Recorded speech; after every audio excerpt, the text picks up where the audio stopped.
Hello, I'm Jim Lampley. Welcome to this look back at the stories behind Hagler Leonard, one of the most memorable fights in 30 years of boxing on HBO. Life, we're fond of saying, is unfair. And even unfairer it sometimes seems in the game of fame and fortune. Why is it some great fighters become stars and others, perhaps equally great, are largely ignored in the world beyond the ropes? Never did a prize fight more graphically underline this inequity than in 1987, when Ray Leonard made his most memorable comeback against marvelous Marvin Hagler. Today, people still will argue who won the fight. I don't care who you're with. A Hagler and Leonard fight comes up. It's the conversation for the night. How do you like it? How do you like it? I know I won the fight. He believes he won the fight. Everyone says, Hagler, I picked you. I want to know. I says, how did I lose this fight then? Both fighters think they won the fight. The decision announced on April 6, 1987, assured one man's ascent to greatness, confirming the unfortunate fate of another. But for Sugar Ray Leonard and marvelous Marvin Hagler, the bad blood goes back to the beginning of a long road of disparity. Their conflicting journeys date back to the amateurs, as the show-stealing Leonard embarked upon the golden road to the 1976 Olympic Games. Hagler, an amateur champion eager for a payday, turned professional only to be humbled with $50 fights in obscure arenas. Nobody ever thought of Marvin Hagler as a potential champion. I mean, probably not for the first 5 or 6 years of his career. Ray Leonard, coming out of the Olympic Games, was groomed to be a champion. There was no question about it. He was the golden boy. Race wins the gold medal, and he's America's hero, and he gets $40,000 for his first fight. Marvin made $50. This guy makes $40,000. He's on CBS, and Hagler's looking, saying, what about me? The skids were greased for Ray, and Marvin, what did he have? Nothing. All he was this tough, working class, take your lunch pail to work, blue collar, tough guy fighter from Rocky Marciano's hometown of Brockton, Massachusetts. I think Marvin Hagler resented the fact that he had to slog the hard road to get recognition. He had to fight 40 or 50 fights before people would agree that he was a pretty good fighter. Well, I never had nothing easy in my life in the boxing game. Always had to keep jumping hurdles after another hurdle, always another hurdle.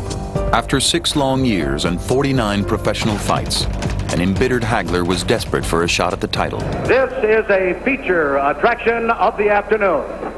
But to Hagler's dismay, his first shot came on the undercard of Sugar Ray Leonard's first welterweight championship bout in 1979. Introducing the challenger, marvelous Marvin Hagler.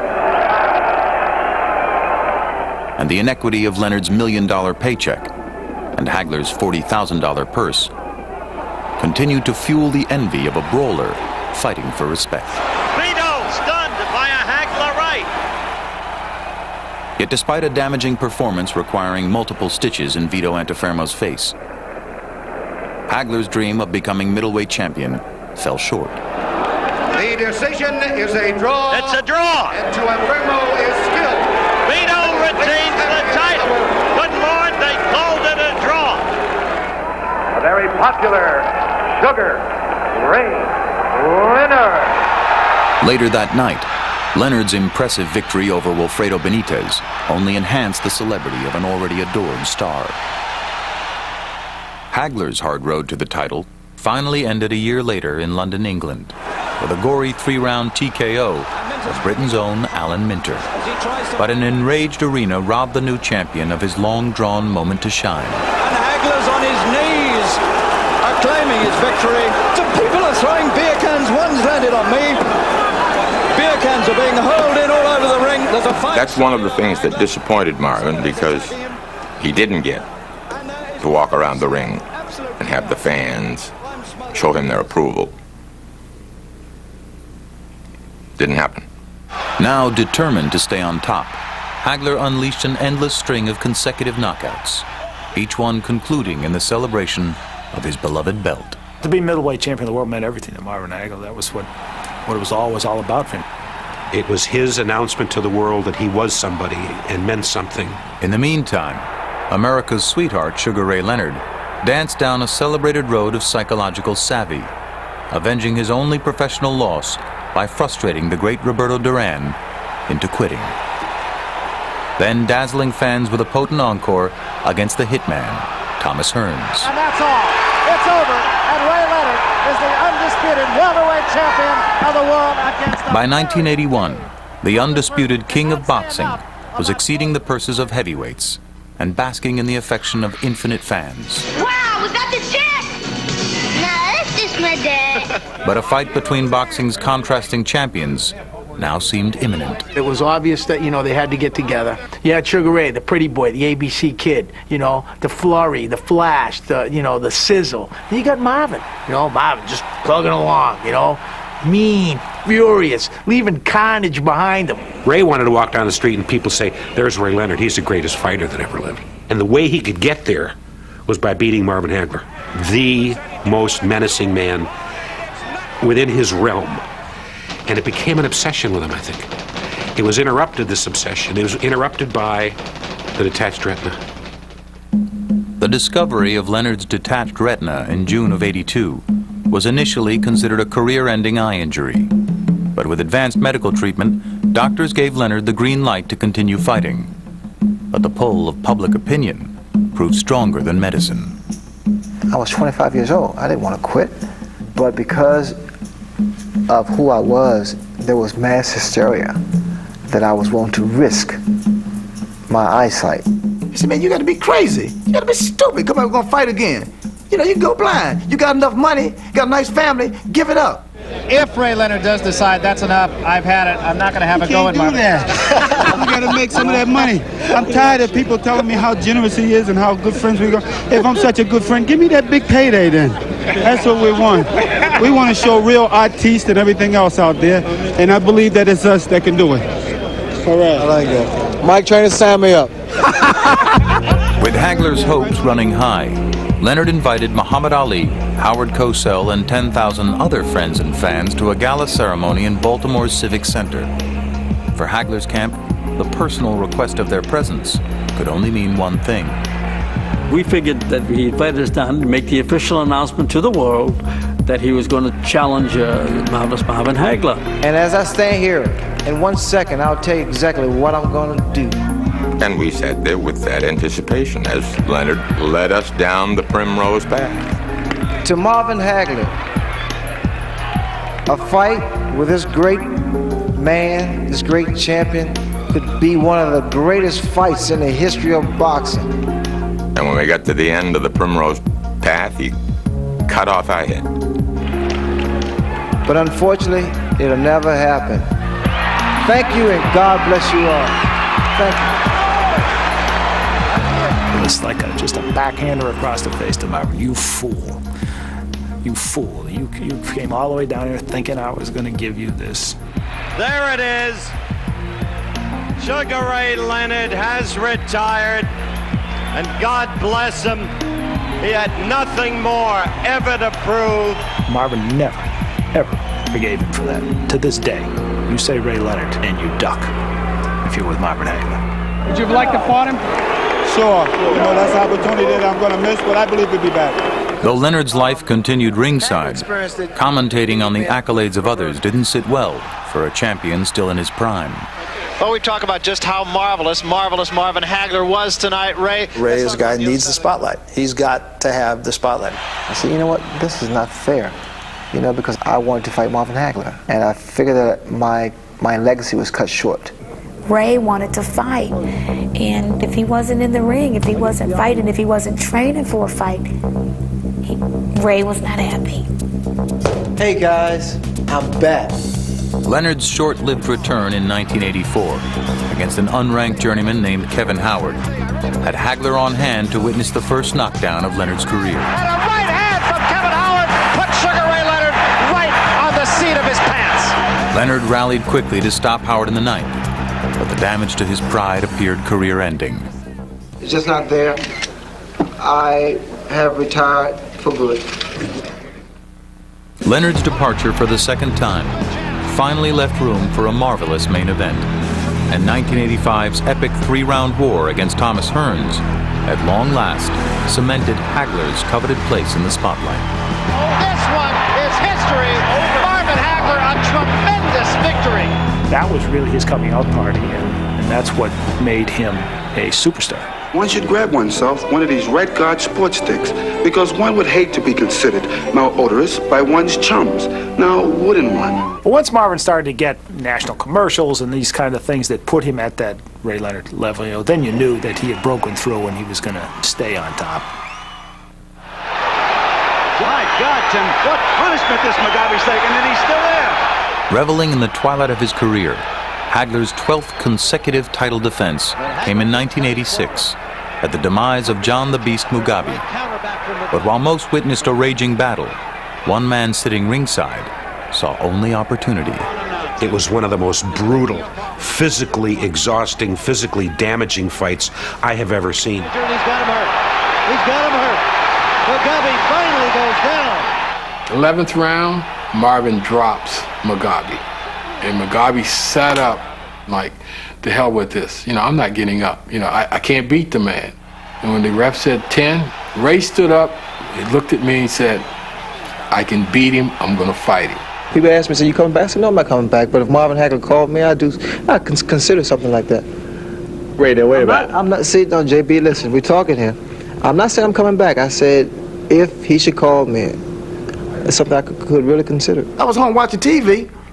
They said Sugar Ray Leonard will be fighting Marvin Hagler. I said, what? You may or may not have heard that Mr. Leonard to my left has said that he will come out of retirement to fight Marvin Hagler if Marvin Hagler will fight him. I called my brother. I said, Ray, is that true? He said, yeah. I said, well, who's going to be the warm-up guy? He said, I ain't got no warm-up fight. I'm going straight to him. But the now 32-year-old Hagler wasn't as anxious as before.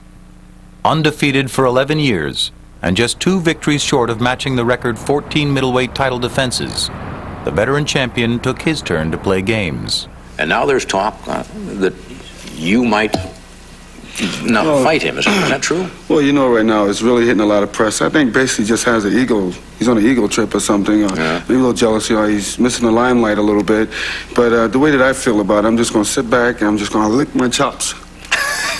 Like that. And just wait. Marvin, it took a long time to convince him to take the fight. He didn't need the fight. He could retire. But such was the power of Ray Leonard that once he started banging the drum, everyone was calling out Marvin Hagler. Aren't you going to fight him? The guy's been retired for all these years. You got to fight him. Good evening, my father said, Marvin, let's fight him, beat him, and go off into the sunset. After that, I really would have said, okay, I achieved everything that I wanted in this boxing life, and now I can retire and live happily ever lasting. What a great story, That's what I was hoping for. To most boxing experts, Hagler's fairy tale ending seemed secure against a 30-year-old ring-rusted Leonard in his first ever fight as a middleweight. I don't care how good somebody is, it is almost impossible to conceive of somebody coming back at this level after a virtual 5-year and 50-day layoff and fighting at a world championship level. And it was almost like, like going to a hanging. I mean, people were thinking Ray Leonard's not going to win this fight, and, we're just watching an execution here. Marvin was ferocious, and people knew it. And now Sugar Ray was going to find out. Sugar Ray Leonard making his way out of the dressing room and toward the ring. What must be going through this man's mind? The march to the ring with Ray we realized it was something special going to happen here tonight. You could feel it. The focus naturally is on Ray because he is the question mark. He is the mystery. Ray had said there's a couple of things I want you to do during the course of the fight. He said, I want you to say dip and slide. He said, then I want you to let me know when it's 30 seconds. So yell 30 seconds before each round ends, because I will steal that round by throwing a lot of punches. It wasn't until the fighters were actually seen and the ring walk started that there was this palpable burst of energy. It filled the arena. This is the main event of the night. You couldn't help it. You were caught up in the emotion of this fight, and it just took you right with it all the way up into the ring. Sugar Ray Leonard, Marvin Hagler. I mean, it was dramatic. The most dramatic I can ever remember in any fight. You really have the feeling the first round is going to tell an awful lot of the story of this fight. In the first round, Marvin comes out orthodox. Marvin's a southpaw. You know, it's like trick time. I remember sitting there thinking, what on earth are you doing? Leonard is beating Hagler to the punch. Are you kidding me? And it's Marvin Hagler fighting Ray Leonard's fight. I realized then that he was just as tight and scared as I was.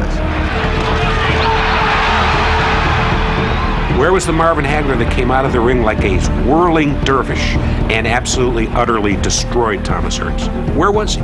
Marvin Hagler was moving around. He was boxing with Sugar Ray Leonard and losing the rounds, you know. I couldn't believe it. The one thing that is very apparent now is that Leonard is the more confident fighter. I think the way Hagler came out against Leonard was a false attempt to show that I don't even have to box you in my conventional way to beat you. On my card, Barry, Leonard won the first 2 rounds. 30 seconds before the bell would end, all he done that was say 30 seconds, and I would flurry and win that round.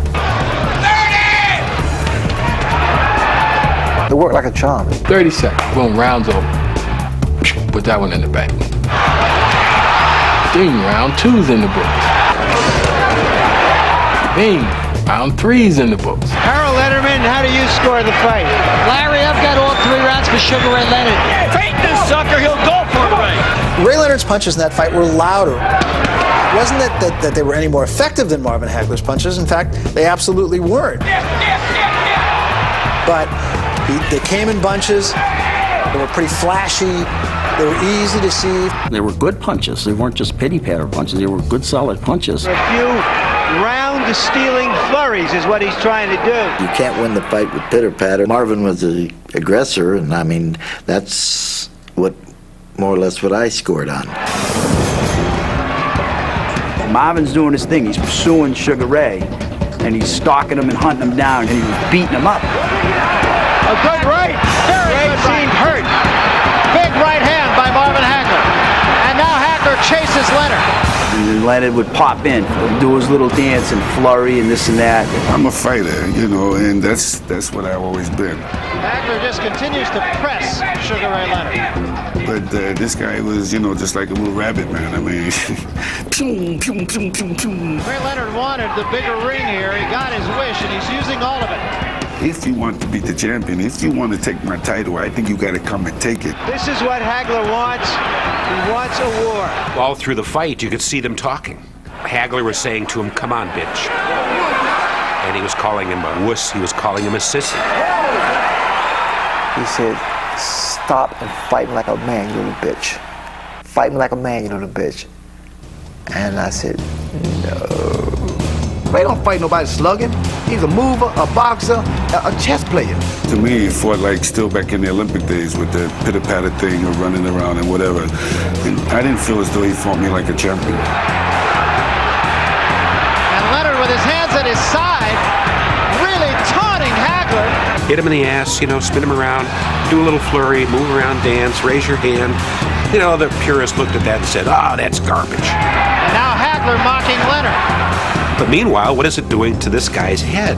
Smiling at him and just essentially saying, "Come on." And now Hagler's getting angry. It was sickening. You know, I'm watching him fight, and he's out there, you know, sticking his head out, he's shuffling his feet, and I'm like, this is why I don't like him. It worked for what it was. It's kind of a little humor, if you will.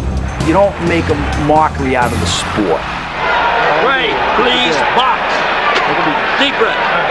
Give me another one. How do you feel, man? You're going to brawl this guy, keep the pressure on him, taking his legs away right now. The 9th round was probably Marvin's best round. I said, "Here we go. We're gonna finally get to Ray and put him away." Ray Leonard is hurt in the corner. Leonard's left hand down at his side. Hagler peppering him. All of a sudden, the little fella, bop, boop, bop, boop, bop, bam, bam, boom, backs Marvin up. And now it's Hagler who backs off. Hagler knew then he had to take Ray out sooner or later to win the fight. Ray Leonard's ability to take the punches from Hagler is astonishing, really. No, I think he was dying in there. Leonard just took a deep breath and dropped his arms. Now, whether that was a ploy, we'll find out here. 15 seconds left, round 9. It seemed like every time when I had him going, the bell would ring.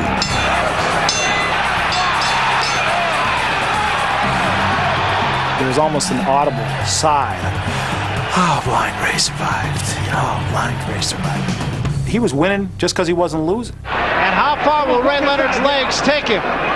15 seconds left, round 10. I have it an even fight. But you must understand that at this point in the fight, everyone had Ray knocked out. 30 seconds.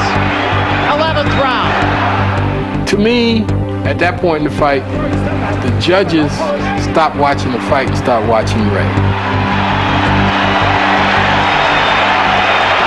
It's hard to know how this fight would be scored, but it's closer than Marvin Hagler thought it would be going into this last round. Ray, deep breath. We only got 3 minutes. Yeah. Come on, baby. We got 3 minutes. One more round, the fight is over. You better. New champion. The 12th round of that fight was, to me, a very symbolic round. Hagler cornered him every once in a while, would get him on the ropes, but miraculously, just when it seemed he might have Leonard in trouble, Ray would suddenly flurry out of it. But I never saw the crowd turn as much as it turned in that fight. The crowd chanting Sugar Ray. I mean, people that didn't want to be rooting for Ray Leonard were rooting for Ray Leonard at the end. Sugar Ray Leonard captured the audience, captured the judges. He had captured everybody. Off the ropes. Leonard fighting off the ropes. The crowd just rose to its feet thunderously, saying, "This is the real deal." Sugar Ray Leonard showed up for the fight. How do you like it? How do you like it? Both fighters think they won the fight. What I saw in Marvin Hagler, which told me that he kind of knew that I won the fight, was when the bell sounded, he just kind of danced. Marvin doesn't dance. I was all happy, man. I was like just getting down, you know. I still had so much energy still in me. It was a great fight on both sides, regardless of who wins it. So I went towards him. I said, I kissed him on the cheek. I said, man, you're still a champ to me. You're still a champ to me. And Leonard had told me himself inside the ring, you know, that you beat me, you know. But yet the man still wanted me to the world. I never told him he won the fight. Even if he did, if I thought he did win a fight, I wouldn't say that to him. Ladies and gentlemen, we have a split decision. I thought Marvin won the fight. But when I heard him say split decision, my heart sunk and I says, they're going to steal it. The winner by a split decision and new middleweight champion of the world, Sugar Ray Leonard. Marvin thought that it had been stolen from him because he wasn't as glamorous as Sugar Ray Leonard, as beloved as Sugar Ray Leonard. And Hagler just finally just went like that. And that was kind of my last recollection of him in the ring. Total disgust for the sport that made him marvelous. He told me once that he never put on another pair of gloves in a gym or anywhere else after that fight. He, to me, is still a champion. I didn't want the belt, I just want to beat him. I thank Marvin Hagler, and thank you. I thought it was good for boxing, Marvin said, but I got sick of seeing my face, and they gave it to the Golden Boy. I proved that I was a true champion. He didn't knock me down, didn't hurt me at all. Come on. I just can't believe it. Thank you, Marvin. Okay? Marvin Hagler could have lost to anyone else. And he would have dealt with it. But for him to have lost to me, of all people. I think but for the Hagler fight, Ray Leonard might be under the category of what might have been. It's the greatest comeback I think I've ever seen. Whether you think he won or lost, it was one of the transcendent performances in the history of that sport. No question about it. When I look at the fight, I mean, I think I threw about 3 TVs out every time because I don't see what everybody sees. This man never beat me. The Ray Leonard-Marvin Hagler fight is a fight that people are going to talk about forever. But there's not going to ever be an answer. Did he win the fight? Yeah, he won the fight. Did Marvin Hagler won the fight? Yeah, he won the fight. But to be honest with you, every time I see that fight, it gets closer and closer and closer. Hagler was so frustrated by the decision and by obstacles to a potential rematch that he did something no other fighter has done. He walked away from another 8-figure payday and moved to Italy, never to fight again. Leonard kept fighting off and on for 10 more years, but never again showed the style that earned him his most controversial and amazing victory. Thanks for watching The Tale of Hagler Leonard.